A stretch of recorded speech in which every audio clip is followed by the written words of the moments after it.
하나님의 말씀은 야고보서 5장 13절로 18절 말씀입니다. 야고보서 5장 13절로 18절 말씀 보겠습니다.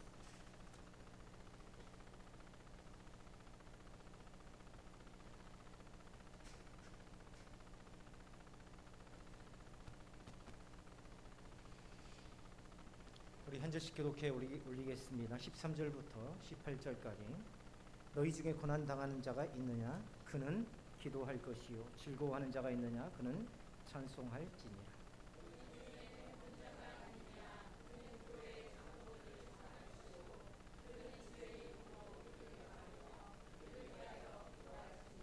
믿음의 기도는 병든 자를 구원하리니 주께서 그를 일으키시리라.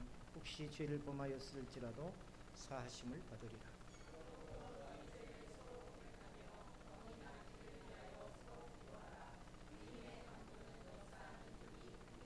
엘리야는 우리와 성정이 같은 사람이로되 그가 비가 오지 않기를 간절히 기도한즉 3년 6개월 동안에 비가 오지 아니하고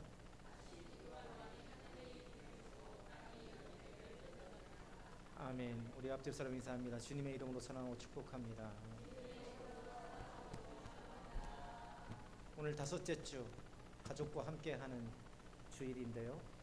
오후 예배 드리지 않은 이 시간이 있다. 야, 밀린 일 해야 되겠다. 밭에 고추 따러 가야 되겠다. 오후 시간은 그렇게 보내지 마시기를 바랍니다. 다섯째 주 있는 날이 1년에 4번 정도 아마 있을 겁니다. 가족과 함께하는 주일을 정한 것은 오후에 밀린 일을 하라고 한 게 아니라 예배처럼 가족을 섬기라는 겁니다. 평상시에 가족과 함께 있는데 지난번에 춘천에서 목회할 때 가족과 함께하는 주일을 했더니 목사님 항상 가족과 함께 있는데 뭘 주일날 특별히 가족과 함께 있습니까? 왜 그런 걸 합니까? 라고 그러더라고요. 항상 가족과 함께 있기 때문에 소중한 줄을 잘 모릅니다. 항상 가족이 나에게 맞춰주기를 원하죠. 가족은요, 하나님께서 내게 주신 가장 소중한 교회입니다. 그래서 내가 어떻게 가족을 믿음 안에서 섬겨야 할지를 먼저 생각하고 주일 오후에 최소한 우리가 1년에 4번 정도는 믿음 안에서 내 자신을 돌아보고 우리 가족들을 위해서 무엇을 해야 될지를 생각해보고 실행해보자. 그래서 다섯째 주가 되면 나는 남편하고 별로 사이가 안 좋지만 그러나 특별하게 내가 먼저 손을 내밀어서 저기 멋진데 한번 산책 한번 가보자고 해야 되겠다. 그리고 손을 잡아주고 고맙다고 인사 한번 해봐야 되겠다 하는 그런 것을 실행해 보라는 겁니다. 아셨죠? 별로 하기 싫은지 아멘을 안 하시는 것 같아요. 홀로 계신 분들은 가족들의 안부를 묻고 기도하는 시간을 가지시길 바랍니다. 익숙해지면 실수가 나와요. 익숙해지면 무례함이 나옵니다. 익숙해지면 무관심해져요. 굳이 새삼스럽게 가족들을 어떻게 할지, 어떻게 대해야 할지, 무엇을 해줄지를 돌아보라는 것은 새삼스러운 일입니다. 어색한 일이에요. 하지만 그 어색함을 통해서 나를 한 번 더 돌아보고 가족 안에서 내가 어떤 존재인지를 다시 한번 생각해 보라는 겁니다. 성경에는 기도하는 장면이 참 많이 나와요. 오늘 기도에 대해서 설교하는데 우리 아이노스 크로마 하프팀의 찬양도 기도에 대한 찬양이에요. 오늘 예복도 노란색으로 다 맞춰가지고 참 멋진데, 그런데 이 기도의 상황을 보면 항상 공통점이 있습니다. 인생의 가장 날것의 자리에 기도가 있어요. 인생의 가장 날것의 자리라는 것은 좋은 말이고요. 좀 더 직설적인 표현을 찾아보면 적나라한 자리에 항상 기도가 위치해 있어요. 내 체면도 내 자존심도 다 던져버리고 오직 하나님밖에는 이 일을 해결해 주실 분이 없습니다라는 그러한 상황, 그러한 시점에 항상 기도가 있더라. 그러니까 고난과 기쁨 그 사이, 병과 회복 그 사이, 죄와 용서 그 사이, 항상 한 접점 한 가운데에 항상 기도하는 자의 모습이 성경에서는 등장합니다. 고난이 있기 전에 기도하면 얼마나 좋을까요? 혹은 고난을 당하고 난 뒤에 회복을 주시면 그때부터라도 기도하면 얼마나 좋을까요? 하지만 대부분의 사람들은 그렇게 하지 못합니다. 안정과 안락함에 젖어들거나 혹은 발전적인 상황에 고무되어 가지고 앞으로도 계속 그렇게 되리라 생각하며 기도를 소홀히 하는 경우가 참 많습니다. 야고보 사도는요, 서신의 결말에서 우리 신앙의 맥을 짚듯 단도직입적으로 이야기하고 있죠. 13절 우리 다 같이 한번 읽어볼까요? 시작.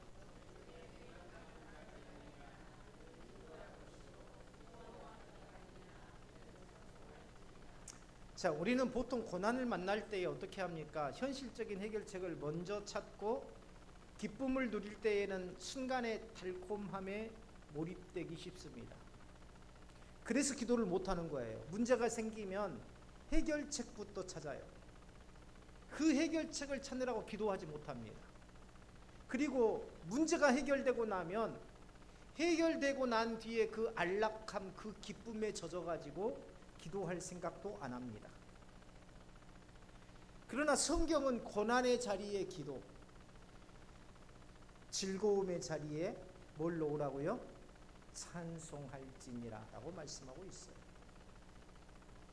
단지 그렇게 해야만 한다라는 그러한 성도로서의 책무, 성도로서의 마음가짐, 당위성을 말하는 게 아닙니다. 하나님의 백성, 모든 성도의 삶이 하나님을 향한 존재로 살아가야 된다라는 것을 말하는 것이죠.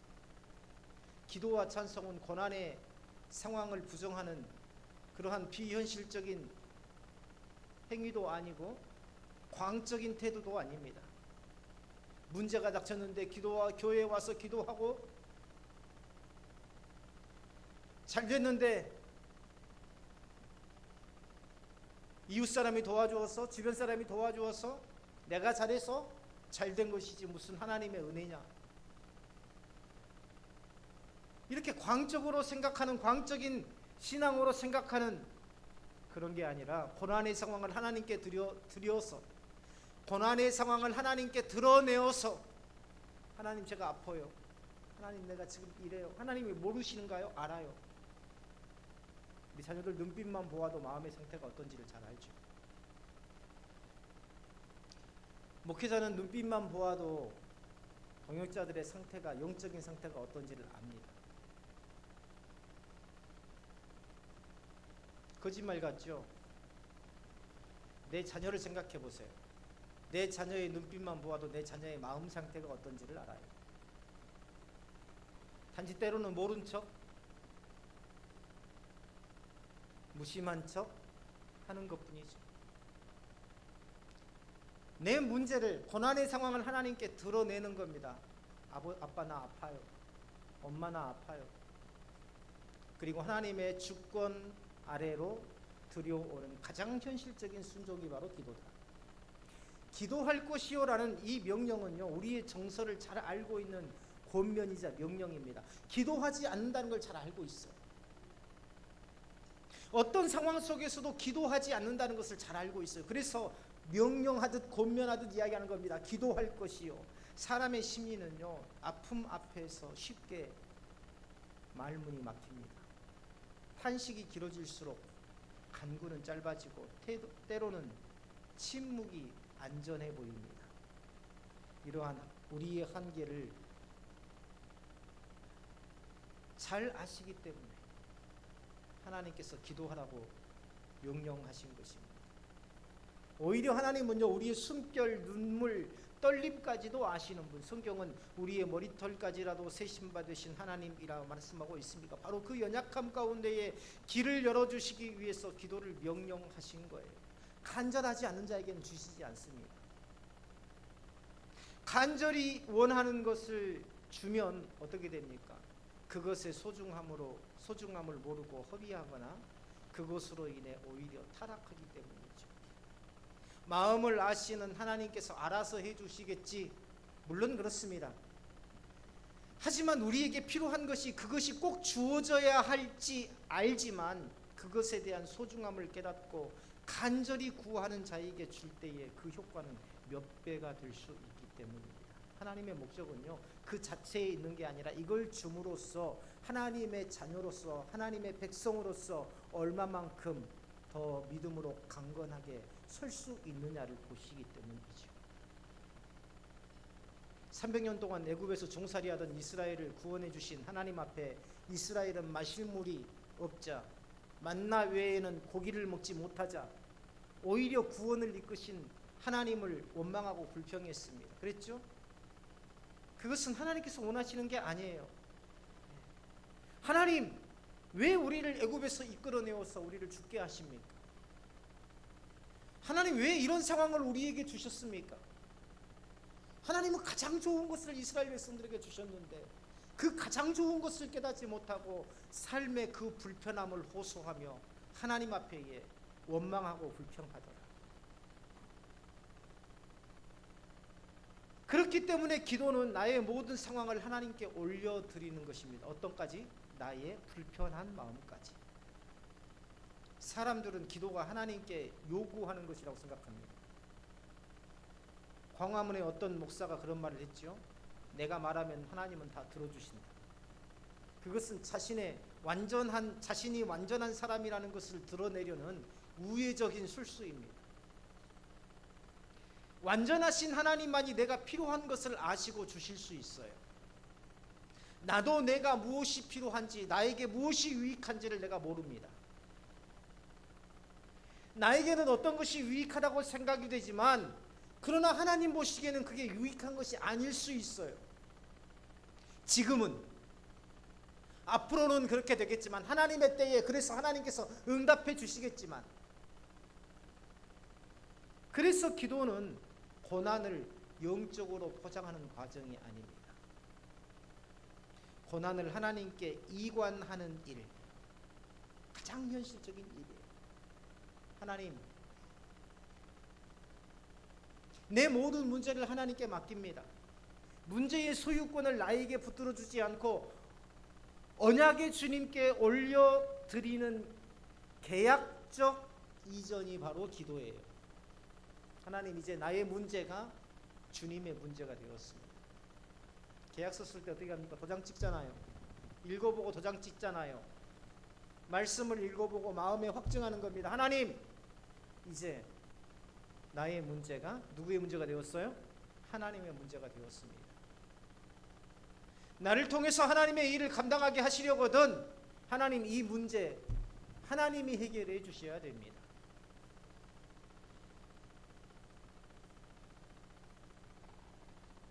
즐거워하는 자가 있느냐? 그는 찬송할지라. 이 말씀 또한 같은 결을 이룹니다. 기쁨은 성도의 것이지만 찬송은 그 기쁨의 방향을 하나님께로 돌려드리는 영적인 행위입니다. 기쁨은 내 거예요. 그러나 그 기쁨으로 인한 하나님의 영광은 누구에게 돌려드려야 돼요? 하나님께 돌려드려야 되는 것이 바로 뭐예요? 찬송입니다. 우리가 잘되면 얼마나 자랑을 많이 합니까? 그렇죠?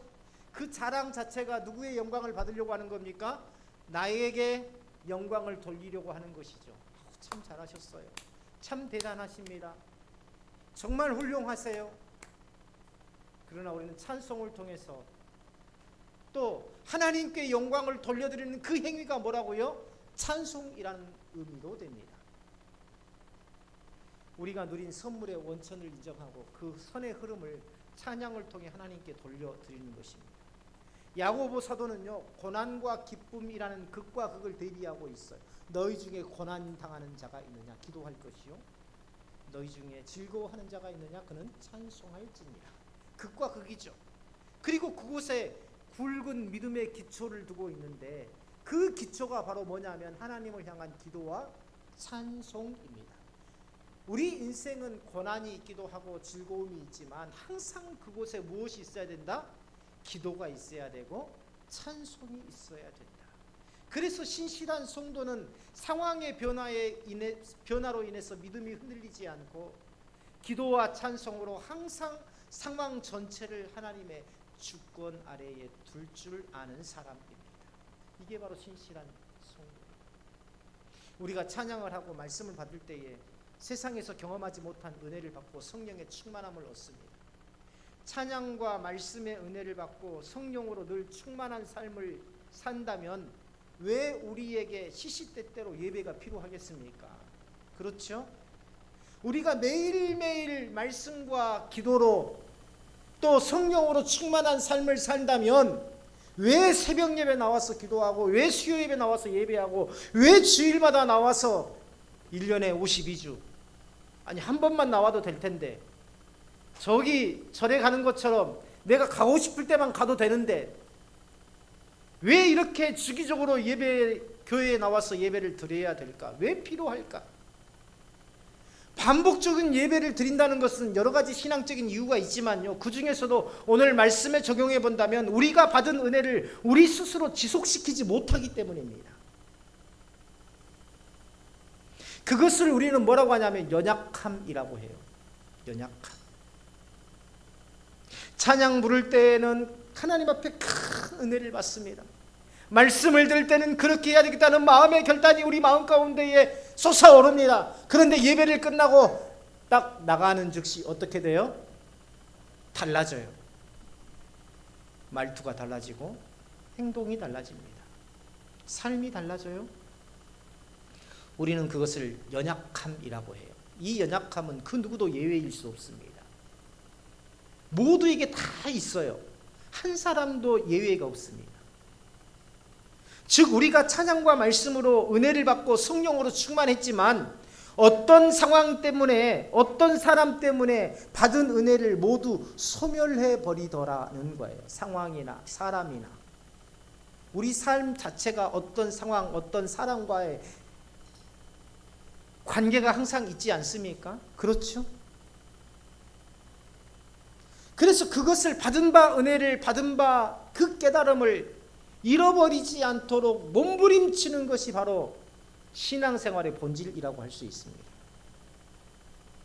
이런 몸부림이 없이는요, 하나님 앞에 항상 뭐예요? 처음 그대로예요. 젖먹이 신앙 그대로. 예전에 집사 시절에, 저도 집사 시절이 있어서요 잘 압니다. 집사 시절에 우리 교회만 한 교회에 준 2층 공사를 한 적이 있습니다. 2층 공사를 새로 한 게 아니라 원래 준 2층이 있는데, 그리고 계단식으로 되어 있고 거기에 장의자가 이렇게 놓여 있는데 준 2층에 오래되니까 다 썩었어요. 그게 오래되고 습하다 보니까 다 썩었어요. 2층에서 천장에서 비가 떨어져 가지고 나무로 된 계단식 준 2층이 다 썩었어요. 그래서 푹푹 들어가요. 마치 출렁다리처럼. 그런데 재정이 넉넉한 교회가 아니에요. 그래서 고민하고 있는 목사님이 안타까워서 그 근심을 덜어주려고 재료를 사다 주시면 제가 직접 공사해 보겠다고 했습니다. 제가 왜 그 말을 했던지. 한 번도 목공을 해본 적이 없어요. 원래 제가 그림을 그린 사람이었기 때문에 그래도 남다른 손재주가 있다고 생각하는 분들이 참 많았습니다. 그래서 한번 해보고 싶었어요. 도전해보고 싶었습니다. 한 번도 그렇게 큰 공사를 해본 적이 없어요. 할 수 있는 사람은 아무도 없어요. 저밖에 없어요.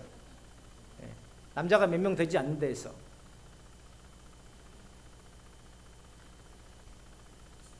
어느 정도 예산이 들겠냐고 해서 제가 무슨 나무 값을 알겠습니까? 대리랑 목사님한테 말씀을 드렸는데 공사를 하다 보니까 생각하지 못하게 톱도 전기톱도 없고 그냥 망치로 전동 드라이버 딱 하나 가지고 그 다음에 톱으로 사람이 쓰는 톱 있잖아요. 손톱, 수동톱, 톱으로. 그렇다고 해서 어려운 교회에 전동공구 사달라고 할 수 없잖아요. 그래서 공사를 하다 보니까 이런저런 재료들이 더 들어갔습니다. 목사님 이것 좀 더 사야 될 것 같은데. 그걸 2번 정도 말했어요. 그랬더니 왜 처음에 했던 말과 다릅니까? 왜 돈이 더 들어갑니까 맨날? 목사님의 말씀에 제 마음에 큰 상처가 되었습니다. 마치 제가 따로 수고비를 얻기 위해서 재정을 추가로 요구한 것처럼 느껴지게 하는 그 뉘앙스로 제게는 들렸어요. 퇴근하고 와서 며칠을 밤 12시까지 혼자 작업했는데 내게 돌아온 것은 이것으로 용돈벌이나 하려는 것이냐는 그런 뉘앙스로 묻는 목사님의 말이라니 왜 상처가 안 되겠어요? 시작은 했으니까 끝은 마쳐야죠. 그래서 며칠을 더 해서 준 2층 공사를 모두 말끔하게 다 완성을 해놨습니다.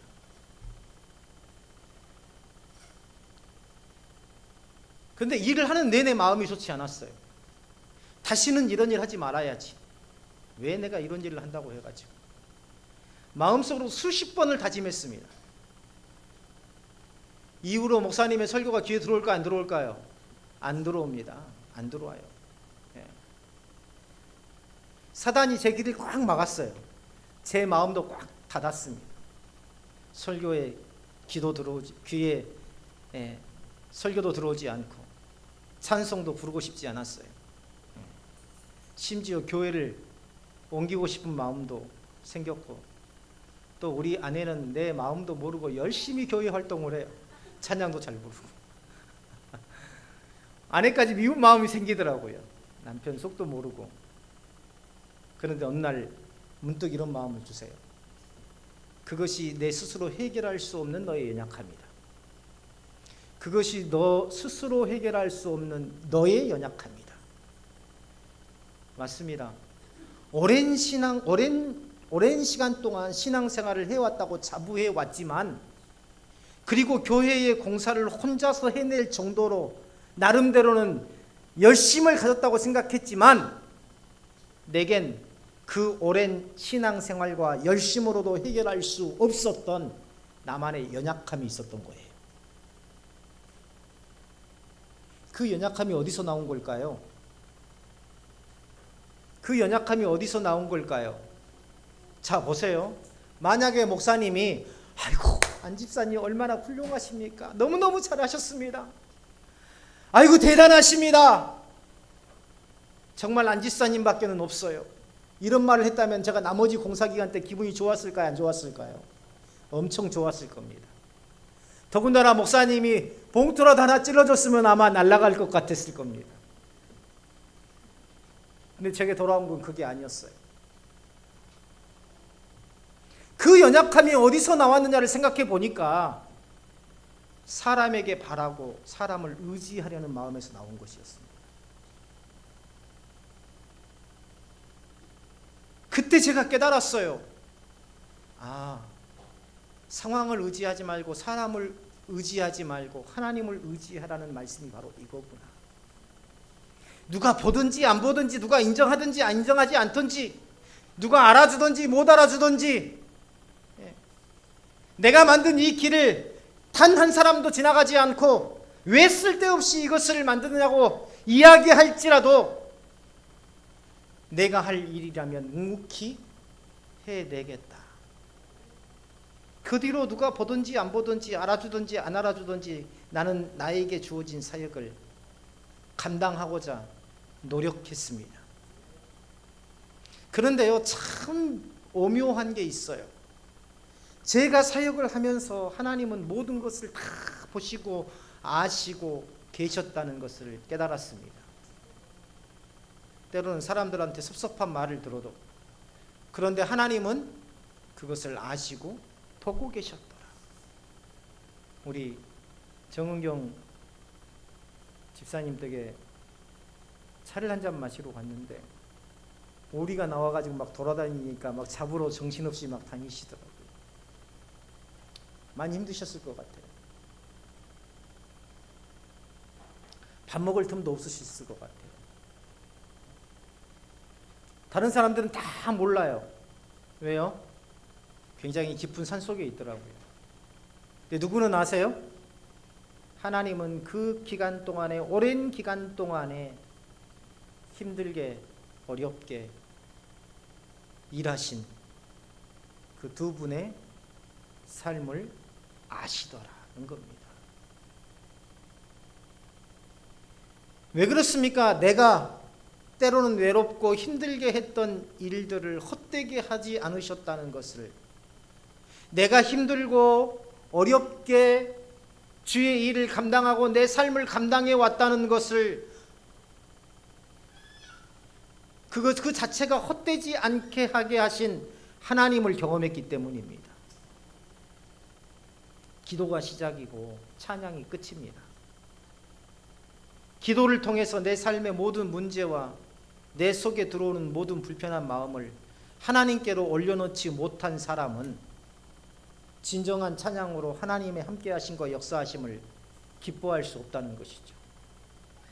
어제 11시가 되어서, 오전 11시가 되어서 정민이가 혼자 예배당에 왔어요. 땀을 뻘뻘 흘리고 땀에 옷이 다 젖은 채로 왔어요. 왜 왔니? 요즘에 계속 폭염이지 않습니까? 왜 왔니? 물어보니까 내일 다음 세대 찬양팀이 예배를 인도해서 드럼 연습하러 왔다는 거예요.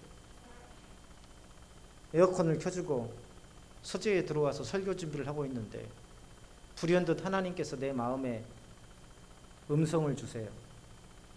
부끄럽지 않냐? 하나님이 나한테 부끄럽지 않냐라고 물으시는 거예요.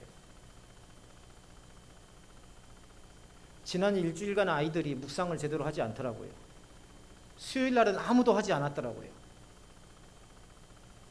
내 마음속에 불편함이 올라오기 시작했습니다. 내가 지금 뭘 하고 있는 거지?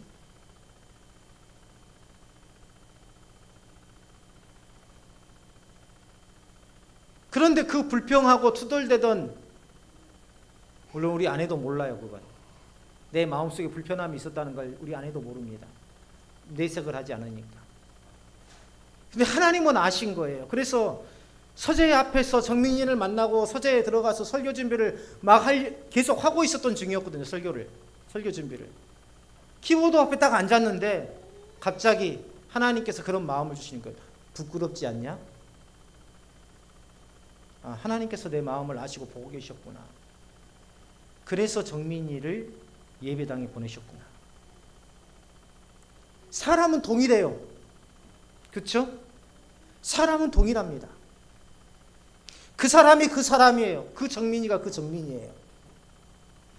그런데 때로는 그 사람으로 인해서 기쁨을 얻기도 하시고 때로는 그 사람으로 인해서 불편하게도 하시더라.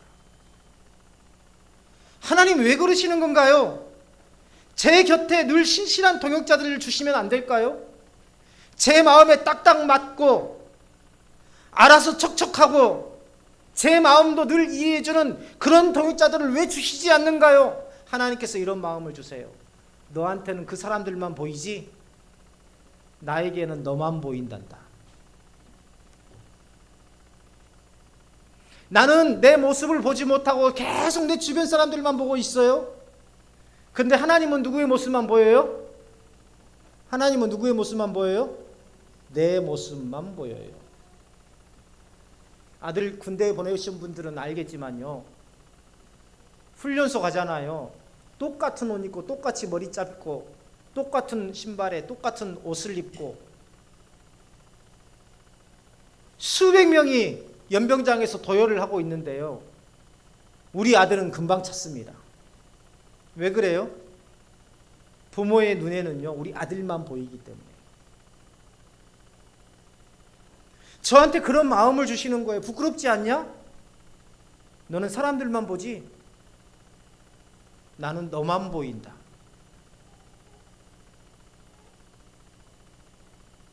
내 눈에는 나를 섭섭하게 하는 사람들만 보이는데 하나님의 눈에는 상황 때문에 시험에 들고 불평하는 내 모습만 보이더라는 거예요. 기도와 찬양은 개인적인 신앙의 잣대로 끝나지 않습니다.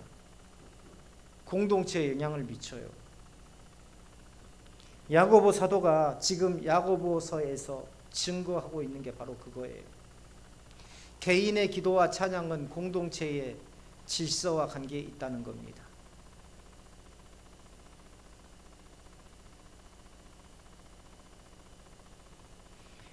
14절 보세요. 너희 중에 병든 자가 있느냐? 그는 교회의 장로들을 정할 것이요 그들은 주의 이름으로 기름을 바르며 그를 위하여 기도할지니라. 먼저 너희 중에 병든 자가 누구냐는 거예요. 아마 내가 영적으로 병들었는지 안 들었는지 그 누구보다도 내 자신이 더 잘 알고 있을 겁니다. 바로 스스로 영적으로 병들었다고 생각하는 바로 너에게 말한다. 교회의 장로들을 청하라. 교회의 장로들이라는 것은, 초대교회에서 교회의 장로들이라는 것은 오늘날 일반적으로 장로교회의 장로를 말하는 게 아닙니다. 목회자를 말해요. 목회자를 말합니다. 내가 영적으로 힘든 상태, 시험에 들어있는 상태, 내 속에 믿음의 생각이 아닌 것들이 많이 들어와 있을 때에 목회자를 정해서 기도하게 하라는 거예요. 오늘날로 말하면 신방이죠. 상담이 아닙니다. 목회자들은요, 인생을 그렇게 풍성하게 살지를 못한 사람들이에요. 더욱이 저처럼 그래도 사회생활을 조금이라도 하고 목회자가 된 사람이라면 인생에 대해서는 조금이라도 더 이해할 수 있겠지만, 보통 사회생활을 하지 않고 20대 초반에 대학원 나와서 바로 목회자가 됩니다. 인생을 어떻게 상담할 수 있겠어요? 그렇죠? 공부를 통해서 인생을 상담할 수 있다고 생각하십니까? 상담 심리학을 배우면, 박사학위를 받으면 인생을 상담할 수 있을까요? 인생이 그렇게 쉽지 않습니다. 복잡하고 오묘하고 설명할 수 없는 것이 인생이에요.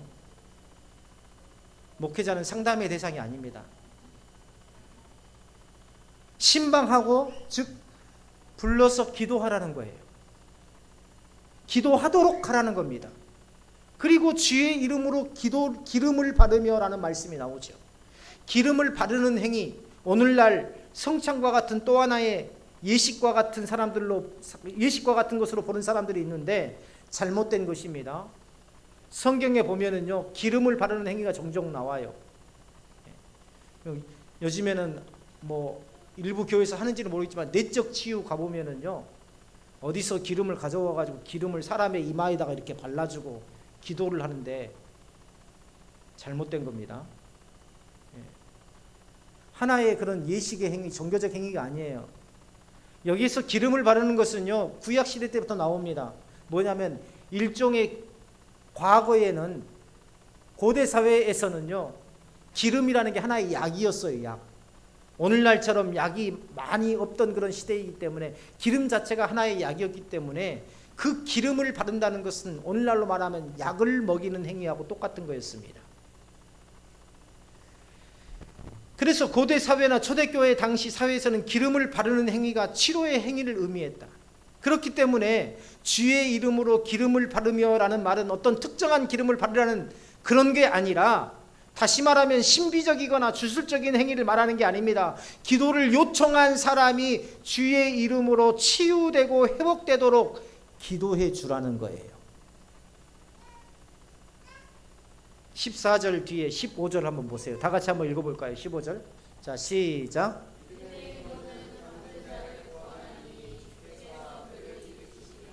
여기서 핵심, 치유의 주인공은 병든 자에게 기도를 요청받아서 기도를 해주는 목회자가 아니라는 겁니다.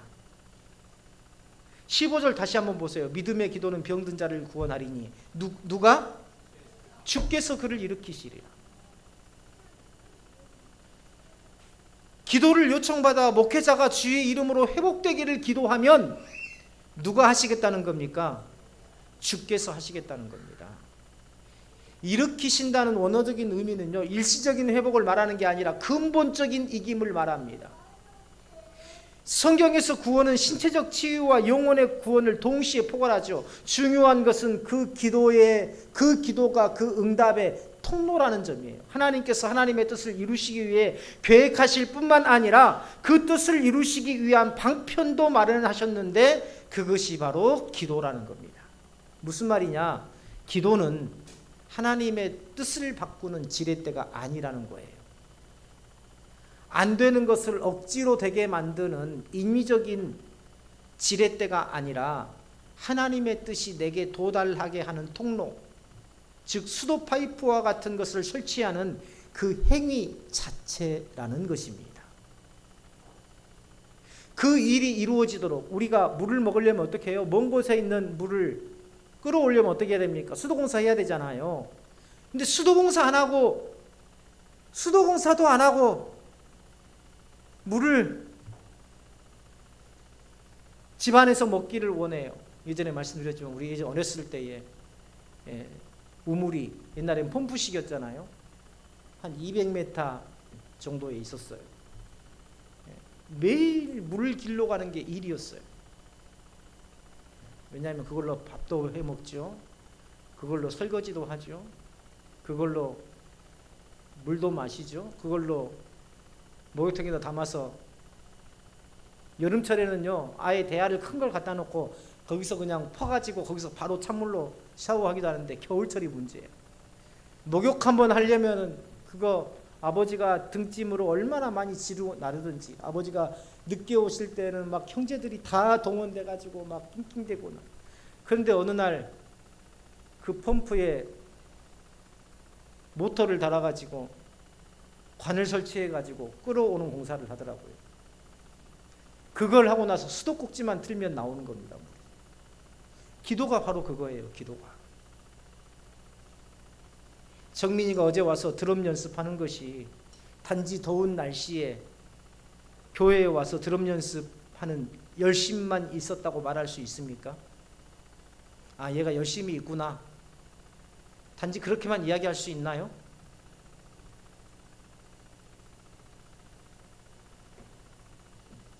경도가 몇 주째 혼자 나와요. 사실은 집에서 아무도 안 나오는데 아이가 혼자 나온다는 것, 아, 그냥 친구 정민이가 있어서 나오는가 보구나, 이렇게만 생각할 수 있나요? 정민이 같은 경우는 사역의 무게감을 가지고 있다는 겁니다. 주일 오전 예배에 대한 막중한 책임감, 드럼 연주자로서의 사명감, 여기서 더 나아가서 하나님께서 이 아이를 더욱더 큰 믿음의 사명자로 쓰실 것이라는 기대를 갖게 하죠.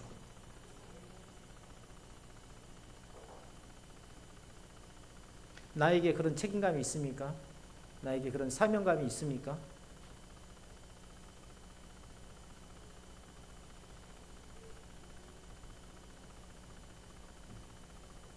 (15절) 하반부에 보면 혹시 죄를 범하였을지라도 사하심을 받으리라.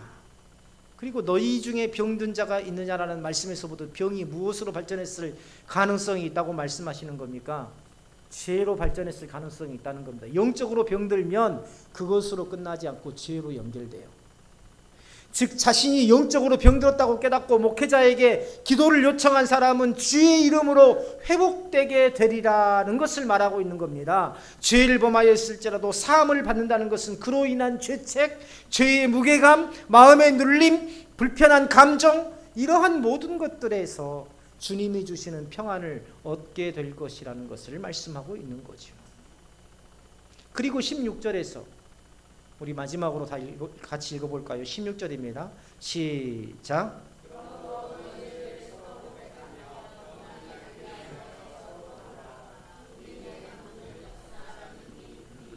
자, 영적으로 병들어 있는 사람이 죄를 지었어요. 어떤 죄를 지었을까요? 관계 속에서. 아까 상황과 관계, 사람과의 관계가 우리 삶의 전부예요. 사실은 전부라고 말할 수 있습니다. 그렇죠? 그런데 영적으로 병들면 어때요? 내 마음속이 불편해져요. 뭐 때문에? 상황 때문에? 사람 때문에. 목사도 그렇습니다. 아까 제가 그랬죠? 저도 그랬다고. 그게 죄예요. 상황을 불평한 거잖아요. 사람을 미워한 거잖아요.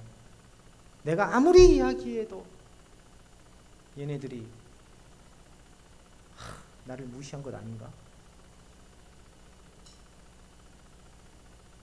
내가 그렇게 강조했는데 정말 하나님 앞에 쓰임받는 소중한 사람이 되려면 말씀 묵상을 해야 한다고 이야기를 했는데 어떻게 한 사람도 안 할 수 있지?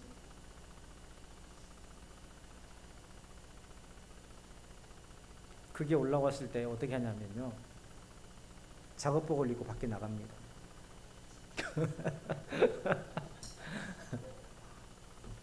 뜨거운 날씨에 나가가지고 땀을 엄청나게 흘리면서 육체적인 노동을 하면은요, 그런 마음이 사라져요. 그게 뭐예요? 죄입니다, 죄. 땀 흘리면서 일하는 게 죄가 아니에요. 내 마음속에 그런 마음이 들어있다는 것 자체가 죄예요. 자, 그러면 그걸 그대로 두지 말라는 거예요. 어떤 사람으로 인해서 불편했던 마음을 그대로 두지 말라는 겁니다. 서로 너희 죄를 서로 고백하며 병 낫기를 위하여 서로 기도하라. 이게 무슨 말입니까? 어떤 교회처럼 나와가지고 간증하면서 자신의 죄를, 예전에 내가 이런 죄를 졌습니다, 이런 죄를 졌습니다, 그런 걸 말하는 게 아니라, 공동체 고백을 말하는 게 아니라 너희 죄를 서로 고백하라는 것은 그 사람으로 인해서 불편했던 마음, 지금도 아마 우리 동의자들 중에 있을 겁니다. 뭔가 나에게 항상 걸림돌이 되는 사람, 뭔가 불편한 사람. 16절의 말씀은요, 그 마음을 그대로 두지 말라는 거예요. 무엇을 위해서? 바로 너를 위해서, 바로 당신을 위해서. 그 마음을 그대로 두지 말고 그대로 두면 어떻게 됩니까? 갈수록 커집니다. 갈수록 커져요. 감당하지 못할 정도로 커집니다, 나중에. 그래서 그대로 두지 말고 서로에게 고백하고 기도하라는 거예요.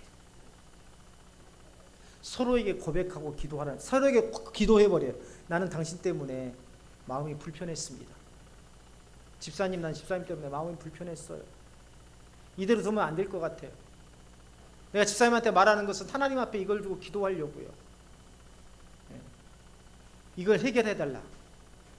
그래서 미워하는 마음이 없도록 해달라고.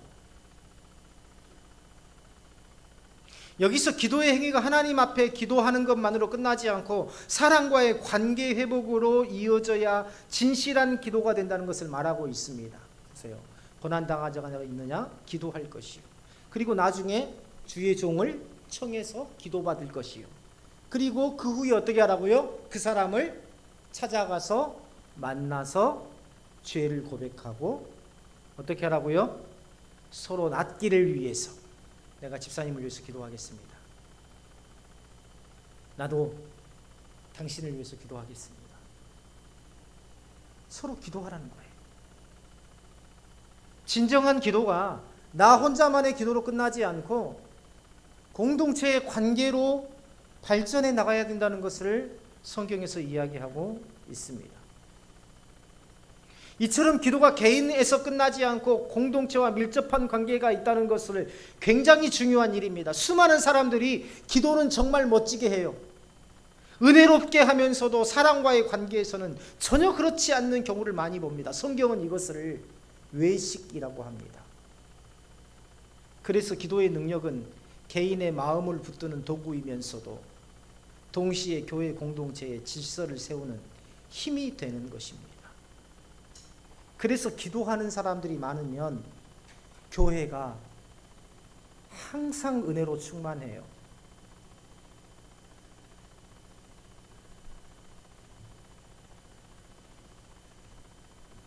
또 믿음의 기도는 병든 자를 구원하리니 주께서 그를 일으키시리라. 한 가지 더 깨달아야 될 게 있습니다. 기도는 비법이나 기술이 아니다. 따라서 해봅니다. 기도는 비법이나 기술이 아니다. 기도는 믿음의 통로일 뿐입니다.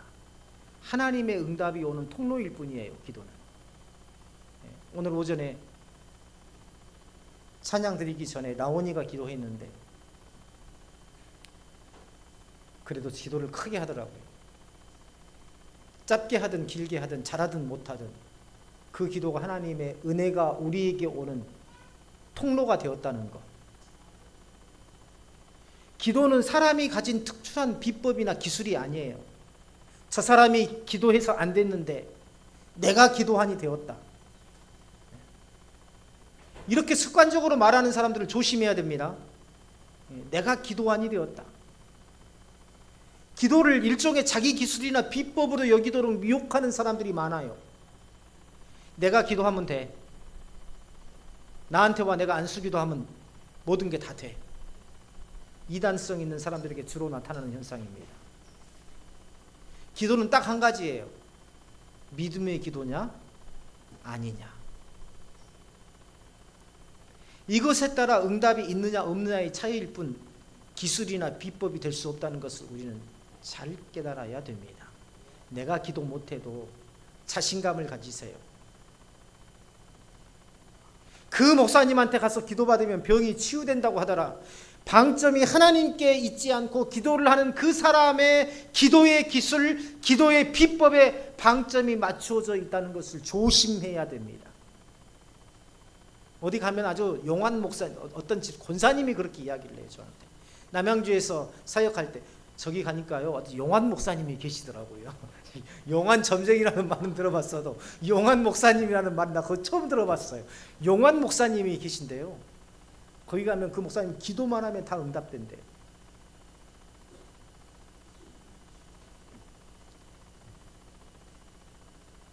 우리가 잘 알아야 될 것은요, 성경은 기도의 자세를 말씀하고 있지만 특정한 사람의 기도의 비법에 대해서는 말하지 않고 있다는 겁니다. 주님은 너희가 내 안에 거하고 내 말이 너희 안에 거하면 무엇이든지 원하는 대로 구하라 말씀하셨어요. 핵심은 주님 안에 거하고 말씀 안에 거하는 겁니다. 기도는 내 욕망을 영적인 언어로 번역해서 밀어붙이는 기술이야. 무조건 기도해, 무조건.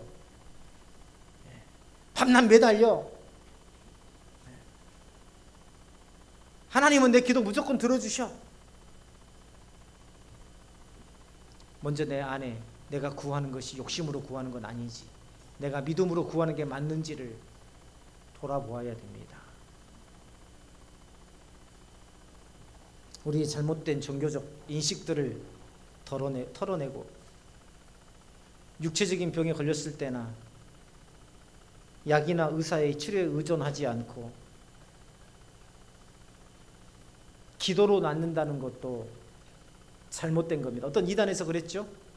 약을 먹지 않고, 어디에서 그랬어요? JMS에서 그랬지 않습니까? 약을 먹으면 믿음이 없는 거예요. JMS에서 제일 많은 환자들이, JMS가 아니라 만민중앙교회, 만민중앙교회에서 가장 많은 사람들이 폐병이래요. 폐병. 약만 먹으면 살 수 있는 걸 약을 안 먹어서 폐병으로 죽는다는 거예요. 폐병으로 죽어가면서도 믿음이 없어서 지옥 가기 싫으니까 끝까지 약을 먹지 않는다는 겁니다. 잘못된 겁니다. 약도 주사도 수술도 모두 하나님의 은혜의 한 방편이라는 것. 바로 14절에 나와 있지 않아요. 기름을 바른다는 게 뭡니까?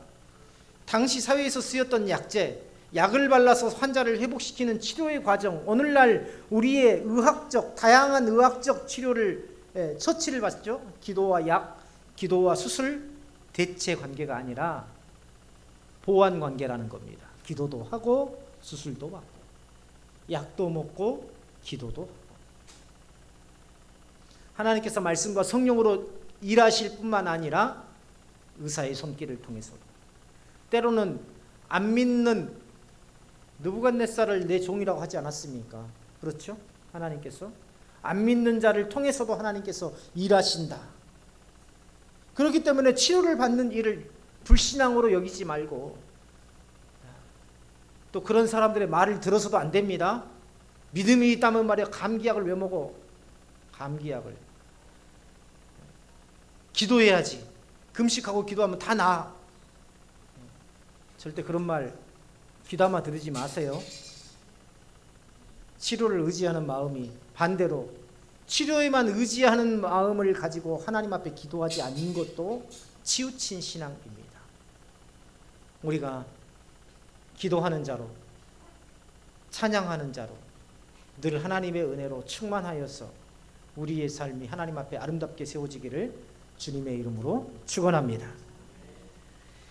우리 다 같이 기도합니다. 하나님, 내가 기도하는 자였는지 돌아보시기를 바랍니다. 내가 기쁨의 순간 때 하나님 앞에 영광을 돌리는 삶을 살았는지를 돌아보시기를 바랍니다.